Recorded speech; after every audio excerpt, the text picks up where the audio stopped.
ఇప్పుడు మీరు ఒక్క సెకండ్ కాస్త రెస్ట్ తీసుకోండి. మీ గురించి మేడం అడుగుతాను. అది తప్పకుండా. మీకు ఆల్మోస్ట్ మీ పెళ్ళి ఎన్నాళ్ళు అయిందండి ఇప్పటికి? 32 సంవత్సరాలు. 32 సంవత్సరాలు అయింది. మొట్టమొదటిసారి ఎప్పుడు చూసారు ఆయన్ని, గుర్తుందా మీకు? మా పెళ్లి చూపుల్లోనే చూస్తాం. అవునా? పెళ్లి చూపులకి అప్పట్లో మీకు ఫోటో అది పంపించారు, ఆయన ఫోటో? అలాంటివి ఏం లేవండి. డైరెక్ట్గా చూశారు. ఏమనిపించింది మీకు? మీరు ఏమన్నా ప్రశ్నలు వేశారండి అప్పుడు ఆవిడ్ని? అప్పుడు చెబుతుంది అడగండి.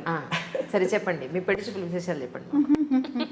ఆయన గురించి చెప్పారు, ఆయన చదువు గురించి అన్నీ చెప్పారు. చెప్పిన తర్వాత నా ఇష్టదైవం ఏంటని అడిగారు. నాకు అప్పుడు వెంకటేశ్వర స్వామి ఇష్టం. అంటే ఆ చిన్న ప్రపంచంలో అప్పటికి ఆయన బాగా తెలుసు అంతే. ఓకే. వెంకటేశ్వర స్వామి అంటే ఇష్టం అన్న. నేను వెళ్తూ ఉంటాను, నాకు ఇష్టమే, కళ్యాణ వ్యాఖ్యానానికి కూడా వెళ్తూ ఉంటానని చెప్పారు. ఆ తర్వాత ఇంకెవరు ఇష్టం అన్నారు. రాముడు అంటే ఇష్టం, ఎందుకంటే ఆయన క్యారెక్టర్ చాలా ఇష్టం నాకు, అందుకని రాముడు అంటే ఇష్టం అన్నాను. రాముడు అంటే ఇష్టం అన్నాను అంతే, ఈ క్యారెక్టర్ ఏమీ చెప్పలేదు. రాముడు అంటే ఇష్టం, నేను రామచంద్రుణ్ణే అని చెప్పారు. చేసుకోమని చెప్పారు మిమ్మల్ని అని చెప్పారు ఈయన నాకు. నేను చేపట్టిన చేతిని వదలను అంతే, నేను రాముడినే అని చెప్పారు. నాకు భలే ఆశ్చర్యం వేసింది. ఆయన నాకు రాముడు అంటే ఇష్టం అనగానే ఈ సమాధానం ఆశ్చర్యం వేసి వెళ్ళిపోయిన తర్వాత మా అమ్మకు చెప్పాను. అంటే క్యారెక్టర్ ఏమి అనలేదు, నేను రాముడు అంటే ఇష్టం, నాకు రాముడు అంటే ఇష్టం. అందుకే రాముడిలో ప్రత్యేకత ఏకపత్ని వ్రతం కదా, వీరత్వం అన్నీ ఉన్న అనేకం ఉన్న రాముడిలో ధర్మ నిర్వహణ చాలా ముఖ్యం. ఏకపత్ని వ్రతం చాలా చిన్న విషయం, దాన్ని అంత పెద్ద చేయక్కర్లేదు.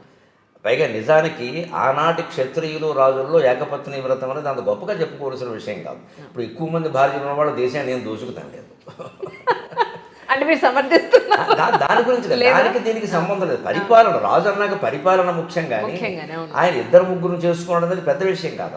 మీరు రాజు పాయింట్ ఆఫ్ వ్యూలో చెప్తున్నారు, మరి రాణుల పాయింట్ ఆఫ్ వ్యూలో చెప్పరా?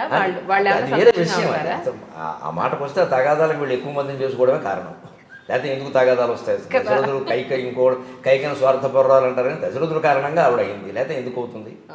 అది వేరే విషయం. కానీ రాముడిలో ధర్మ నిర్వహణ ఇవన్నీ ఉన్నాయి. కానీ స్త్రీలు రామచంద్రమూర్తిని ఇష్టపడ్డారు అంటే నాకు కలిగిన అభిప్రాయం ఏంటంటే ఏకపత్ని వ్రతం వల్లే ఇష్టపడతారు. పరిపాలన, ధర్మ నిర్వహణ వారికి ఎందుకు అనిపిస్తుంది? అది వీరత్వం ఇవన్నీ కాదు.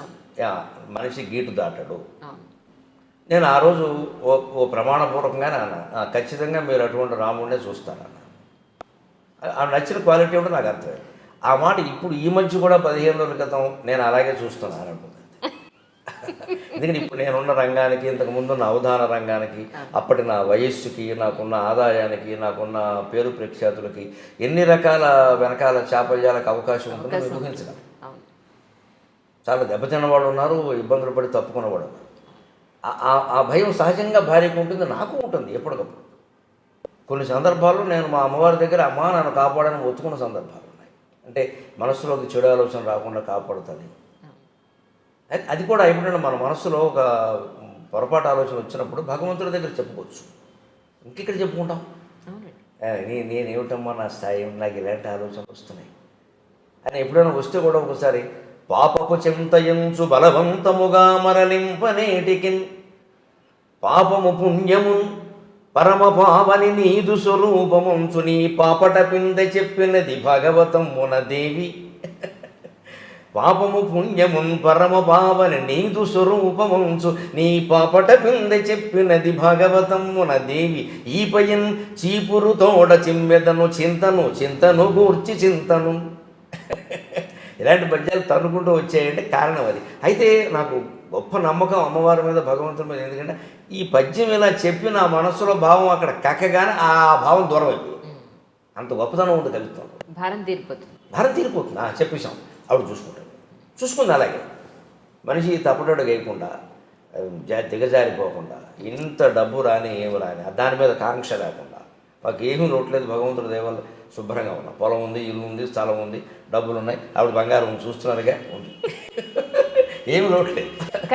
కానీ దాని మీద వ్యామోహం. మీకు ఎప్పుడన్నా అమ్మ నువ్వే దిక్కు లేదా భగవంతుడు నువ్వే దిక్కు అనే ఒక శరణాగతికి వచ్చిన సందర్భం కానీ, భగవంతుడు ఉన్నాడు అని అనిపించిన సందర్భంగానే అనిపించిందండి. ఉన్నాడని ఎప్పుడు మొదటి నుంచి ముందుగా నమ్మకం దానికి ఉంది. కానీ నువ్వే దిక్కు, నువ్వు తప్పితే నన్ను ఎవరూ కాపాడలేరు అని 3-4 సందర్భాలు ఉన్నాయి. అన్నీ మనం బయటికి చెప్పగలిగినవి కాదు. కుటుంబ పరంగా ఉండొచ్చు, బయట సామాజికంగా ఉండొచ్చు. ముఖ్యంగా ఉద్యోగపరంగా నేను ఎదుర్కొన్న ఇబ్బందులు ఎక్కువ ఉన్నాయి. ఉద్యోగాలు తరచు మారాల్సి వచ్చింది. ఇక దోషం వారిదా నాదా ఆ చర్చ ఇప్పుడు అనవసరం. ఆ మార్పులో సార్ కంగారుగా ఉండేది. ఎప్పుడు పాపం తను సహకరిస్తూనే వచ్చింది, కానీ నాకు కంగారు ఉంటుంది కదా. అలాగే ఏదో పౌరుషానికి పోయి సొంతంగా కాలేజీ పెట్టే 2 ఎకరాలు అటువంటిప్పుడు మరి ఎవరండి శరణం? ఎకరాలు ఎవరు కొంటారు? ఏదైనా కానీ నీ కనుపాపలు నమ్ముకున్నాను అని ఆ పద్యాలు చెప్తూనే ఉన్నాను. ఒక సందర్భంలో బాగుందమ్మా సహస్రావధానం చేసినా కూడా నాకు సరైన డబ్బు రాలి. ఎందుకంటే ఎవరిని అనవలసిన పని లేదు, వసూలైందే అంత. వాళ్ళు ఏం చేస్తారు? ఆ అవధానం చేయించడమే చాలా గొప్ప విషయం. కాకినాడలో ఐడియల్ కాలేజీ లెక్చరర్లు చందాలు వేసుకుని చందాలు వసూలు చేసి జరిపించారు. అంతకంటే ఎక్కడ చేస్తారు? వారు నాకు చాలా మహోపకారం చేశారు. నేను సాహసం చేసింది నేనైనా, వాళ్ళు నడిపించాలి కదా, మరి కార్యక్రమం నడిపించారు. డబ్బు అనుకున్నది రాలేదు, అది అనుకున్నది తక్కువే, అది రాలేదు. కానీ అప్పుడు కూడా నేను సరస్వతీదేవి దగ్గర నిలబడి ఏం చేస్తే ఏం ఉపయోగమో ఈ స్థాయిన్ బొడగంటినంటని మహాసంతోషమున్ పొందితన్ గేయంబున్నను గాయముల్ తొలగునే గీర్వాణి సంపన్నతా స్థాయిన్ నాకు అనుగ్రహించి జనని సంసారమున్ బ్రోవవే. ఇక అన్నీ ఉన్నాయి కానీ అంటే కావలసినంత డబ్బు లేదమ్మా, ఉండకపోతే మరీ పేదవాళ్ళమేం కదా. ఆ పేదరికం మాకు ఎప్పుడు తెలియదు. మా నాన్నగారి నుంచి వారసత్వంగా వచ్చిన పొలం ఉంది, ఆ ఇబ్బంది లేదు. కానీ అధైర్యం ఉంటుంది మనసులో. ఈ పొలం 2 ఎకరాలే కదా, ఇది మిగులుతుందా? పిల్లలు పెద్దవాళ్ళు అవుతున్నాడు, సరిపోతుందా? ఈ వేళ ఉన్న ఫీజుల్లో 2 ఎకరాలు ఏమిటమ్మా ఈ వేళ? అంతే కదా. ఈ భయం నేను ఒక 40 ఏళ్ల వయసులో నాకు ఈ భయం ఉంటే ఆశ్చర్యం లేదు. నేను సరస్వతీదేవి దగ్గర మొత్తుకున్నాను. సంపన్నతా స్థాయిని నాకు అనుగ్రహించి జననీ సంసారమును బ్రవవే. సంసారం గడవడానికి అడుగుతున్నానమ్మా, నేను కోట్లమ్మని నేను అడగడం లేదు. మరి డబ్బు మాత్రం ఉండాలి. ఆశ్చర్యం ఏంటంటే ఆ పద్యం ప్రభావం, మన చిత్తశుద్ధి ప్రభావం, అమ్మవారి అనుగ్రహం ఏమిటో మనకు తెలియదు. కానీ ఆ పద్యం నేను 97లో 98లో రాశాను నేను సరస్వతీదేవి. ఈ రోజుకి మళ్ళీ ఎదురు చూసే పని లేదు డబ్బు విషయం. ఇప్పుడు మనమే ఇచ్చే స్థితిలో అంతే. నేను అందుకే ఆవిడ లక్ష్మీపాదం అంటాను. నేను పిల్లలకి అదే చెబుతాను, ఒరే అమ్మది లక్ష్మీపాదం రా అంటాను. అందరిలో నా స్వార్థం ఏంటంటే అమ్మని జాగ్రత్తగా చూసుకుంటున్నాను, కాస్త కలిసి వస్తుంది ఆయన. అమ్మది లక్ష్మీపాదం రా, అమ్మ ఎక్కడ ఉంటే అక్కడ డబ్బు కురుస్తుందిరా అంటాను. మీరు అలా చూడకపోయినా చెప్పకపోయినా చూసుకుంటా ఉంటారు మా అబ్బాయి, కానీ నేను చెప్తూ ఉంటాను సరదా. అది వెనకాలండి ఒక యోగం ఏమిటంటే భార్యకి అనుభవించే యోగం లేకపోతే భర్తకు కూడా రాదండి. అంటే ఆవిడ సొంతంగా ఉద్యోగం చేస్తే అది వేరే విషయం. నా సంపాదన మీద ఆవిడ ఆధారపడిన పరిస్థితిలో ఆవిడ జాతకం కూడా మంచిదేయండి, నాతో పాటు ఉండి అని అనుభవించే యోగం ఉంటే నాకు ఎవడన్నా 10 రూపాయలు ఇస్తాను, లేకపోతే నాకు ఇవ్వు. నేను ఇస్తే ఆవిడకి కదా ఇచ్చేది. అంటే ఆవిడ యోగం మంచిది. అలాగా కలిసి వచ్చింది అంతే పరిస్థితి. అలా అంటే ఎప్పటికప్పుడు ఆ దుఃఖాన్ని భగవంతుడితో చిత్తశుద్ధిగా చెప్పుకోవడం వల్ల, పైగా అంతకుమించి నాకు వద్దనడం వల్ల, నాకు కాలేజీ కోల్పోయినప్పుడు కూడా నేను 4 లక్షలు పోయాయమ్మా, 2 లక్షలు 4 లక్షలు పోయాయి. 4 లక్షలు ఎక్కువ వద్దని చెప్పాను. ఎక్కువ వస్తే మళ్ళీ ఏదో చేస్తాం. ఆవిడ ఎప్పుడు ఎక్కువే ఇచ్చినది వేరే విషయం, కానీ ఏమీ చేయాలనే దురాలోచన మనకు రాలేదు. ఆ సంతృప్తి ఎప్పటికి కాదు. ఈ మధ్యకాలంలో అవధానంలో తగ్గాయి అంటారండి? బాగా తగ్గాయి. నా మటుకు నేను ఇప్పుడు ఈ క్షణానికి అవధానం చేసి 10 నెలలు అయింది, సుమారుగా ఏడాది. బాగా తగ్గాయి. అంటే అవధానాల మోజు కొనసాగినప్పుడు 95 నుంచి 2005 వరకు అది కొనసాగింది. అది అప్పుడు అవధానం చేయకపోయినా ప్రతి సాహిత్యవేత్తని అవధానం రాదని అడిగేవాడు. అసలు అదొక యుగం. ఆ 10 ఏళ్ళు అదొక వైభవం పట్టింది. తర్వాత ఏ కారణం వల్ల తగ్గడ ఈ ప్రవచనాలు రావడంతో ఏమైందంటే, సహజంగా ప్రవచనకర్తలందరూ అవధానాలు చేయలేదు, అవధానం వేరే విద్య. కానీ అవధానందరూ ప్రవచనాలు చెప్పగలరు, అది పెద్ద సమస్య కాదు. అందుకని ఎక్కువ మంది అడగడం, ప్రజలకు కూడా అవధానం అనేసరికి 8 మంది ఉండాలి, పృచ్ఛకులు, పండితులు ఏమి ఉండాలి, కనీసం 4-5 అయినా మంచి పండితులు ఉండాలి. 2-3 మామూలు వాళ్ళని పెట్టినా పర్వాలేదు, అది దొరకద్దు. ఇవాళ అది కూడా సమస్యగానే. అవి ప్రశ్న అడిగేయానికి అది ఏ ఛందస్సులో ఉంటుందో తెలియదు, ఏమడగాలో తెలియదు. అది నిర్వహణ కష్టం. 10 మందిని కూర్చోబెట్టారు వేదిక మీద, 10 మందిని తీసుకురావాలి, ఖర్చులు ఇవ్వాలి, సన్మానాలు చేయాలి, రూములు బుక్ చేయాలి, ఇవన్నీ. ఎందుకంటే ప్రవచనం పెట్టేస్తే ఇచ్చేదేదో గురువు గారికి ఇచ్చేసి వైభవం చేసేస్తే వదిలిపోతే మొత్తం వచ్చేస్తారు. ఇది సుఖంగా ఉంది, తేలిగ్గా ఉంది అని కొంత జనంలో కూడా ఒకటి అనిపించడం.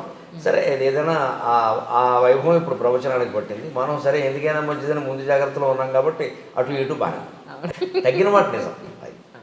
కానీ ఇప్పటివరకు ఏ కాలంలోనూ లేనంత మంది ప్రవచనకర్తలు ఈ కలియుగంలో నిజంగా ప్రజలు అదృష్టం చేసుకున్నారనే చెప్పుకోవాలి. ఎందుకంటే చేసేది మంచా చెడ, లేకపోతే అసలు ఏం జరుగుతోంది, ఎలా ఉంటే మంచిది అవును. అనేది మీలాంటి వాళ్ళందరి వల్ల కూడా చాలా మేలు చాలా మేలు జరుగుతుంది. నిజంగా అంటే ఒకట్లేండి, కొంతమంది మరీ మూర్ఖంగా చెప్పి మరీ మూర్ఖంగా బిహేవ్ చేసేవాళ్ళు కొంతమంది ఉన్నప్పటికీ విధానాల్లో తేడాలు ఉంటాయమ్మా. కానీ ఒక మేలు జరుగుతున్నది ఏమిటంటే అందరి వల్లను అసలు ఈ ఈ మధ్య 10 ఏళ్ళుగా మనం జరుపుకుంటున్న పండుగలు ఇదివరకు మనం జరుపుకోలేదు. గుళ్ళల్లో ఈ మధ్య 10 ఏళ్ళుగా ఉన్న ఉత్సవాలు ఇదివరకు జరగలేదు. అవేర్నెస్ అది ప్రధానంగా యువతరంలో గుళ్ళోకి వెళ్ళి తీరాలనే ఆలోచన రావడానికి నా సాటి ప్రవచనకర్తలు షణ్ముఖ శర్మ గారు, చాగంటి కోటేశ్వరరావు గారు లాంటి వాళ్ళు నిజంగా కారణం. నేను దండం పెట్టాను.